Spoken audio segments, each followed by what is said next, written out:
On September 15, 2008, one company collapsed, but within hours, banks stopped trusting each other. ATMs almost ran out of cash, the stock market crashed, and the global economy literally froze. This wasn't a war. This wasn't a natural disaster. This was Lehman Brothers, and what happened next nearly destroyed capitalism itself. But how did a 158-year-old Wall Street giant bring the world to its knees? Let's go back to where the story really begins. A Wall Street giant, Lehman Brothers, was not some risky startup. It was founded in 1850. It survived the Civil War. It survived the Great Depression. It survived 2 world wars. For over a century, Lehman symbolized stability, intelligence, and power on Wall Street. By 2007, Lehman Brothers managed over $600 billion in assets. Its employees were some of the smartest minds in finance. Its CEO, Richard Fuld, was called the Gorilla of Wall Street. Everything looked strong. Everything looked safe. But behind the glass towers and million-dollar bonuses, something was quietly rotting. And the problem wasn't outside Lehman, it was inside. The American dream turned toxic. In the early 2000s, America had one obsession: homes. Banks believed housing prices would never fall, so they started giving loans to people who couldn't afford them. No income? No problem. No job?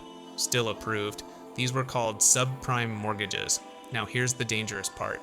Banks didn't keep these risky loans. They packaged them, sliced them, and sold them as safe investments. Lehman Brothers didn't just buy these packages. They went all in, billions, then tens of billions, then more. And they used borrowed money to do it.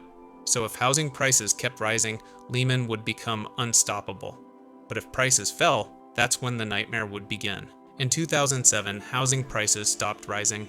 Then they stalled. Then they fell. Suddenly, homeowners started defaulting.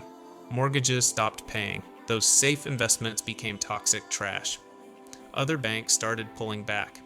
But Lehman did the opposite. They doubled down. Why? Because admitting loss meant admitting weakness, and on Wall Street, weakness is fatal. Internally, warnings were ignored. Risk managers were sidelined. Executives kept saying, "The market will recover," but it didn't. And when confidence disappears in finance, panic replaces logic. Part 4. The weekend that changed the world. September 12, 2008, Friday. Lehman Brothers was bleeding cash. No bank wanted to lend to them. No investor trusted their balance sheet. That weekend, emergency meetings happened behind closed doors. The US government tried to find a buyer. Barclays, Bank of America, walked away. And then came the fatal decision. The government refused to bail out Lehman Brothers. Why? Because officials believed saving Lehman would encourage reckless behavior in the future. They wanted to send a message. But they miscalculated something critical. They underestimated how connected the global system really was. Part 5. The day the world froze. September 15th, 2008. Lehman Brothers filed for bankruptcy, the largest bankruptcy in U.S. history. Immediately, chaos erupted. Banks stopped lending to each other. Credit markets froze overnight. Companies couldn't pay employees. Even healthy businesses ran out of cash. People panicked. Stock markets crashed worldwide. Retirement accounts evaporated. Millions lost jobs they never thought they'd lose. This wasn't just a financial crisis. This was fear, and fear spreads faster than any virus. Part 6. The global domino effect. Lehman didn't fall alone. Within days, AIG collapsed. Bear Stearns vanished. Merrill Lynch disappeared. Governments around the world panicked. The US approved a $700 billion bailout. Europe followed with emergency rescue. Central banks printed money at historic levels. Why? Because if they didn't, the global financial system would collapse completely. Capitalism was seconds away from cardiac arrest, all because one company was allowed to fail at the wrong time. Part 6. The global domino effect. Lehman didn't fall alone. Within days, AIG collapsed. Bear Stearns vanished. Merrill Lynch disappeared. Governments around the world panicked. The US approved a $700 billion bailout. Europe followed with emergency rescues. Central banks printed money at historic levels. Why?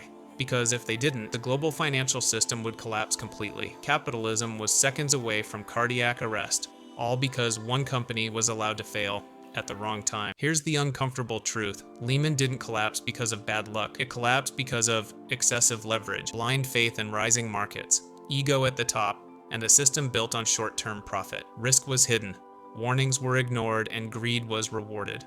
Lehman was not an exception. It was a symptom, and that raises a terrifying question. Part 8. Could this happen again? Today, markets are bigger, banks are more regulated, but risk hasn't disappeared.